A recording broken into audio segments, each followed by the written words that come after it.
મગનજીને પણ અમે વાત કરી કે ભાઈ સમાજ જે કહેશે એ કરવા તૈયાર છું અને સમાજની આજે તમારી હાજરીમાં મગનજીએ અહીંયા આટલા બહોળા સમાજમાં 3 જિલ્લાના સમાજના આગેવાનો આવ્યા અને એની સમક્ષ માફી માગી પણ છતાં સમાજને જે ઠીક લાગે એ હું સમાજને યોગદાન આપવા શિક્ષણમાં એ દાન આપવા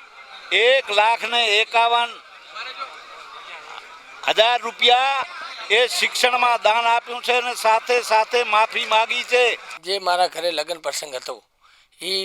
એ નિમિત્તે મારા ઘરે દાંડિયા રાસની હું તે વખતે માતાજીની જન્મ તિથિ હતી એ દિવસે દાંડિયા રાસને એવું લાગ્યું એટલે મારા સમાજને એવું લાગ્યું કે અમને સમાજના બંધારણ તોડ્યું છે તો મેં સમાજ જોડે માફી માગીને મેં બંધારણ સમાજનું તોડ્યું નથી છતાંય તમને મારી ભૂલ દેખાતી હોય તો સમાજ જે કરે એ મારા માટે બરાબર છે। સમાજે મને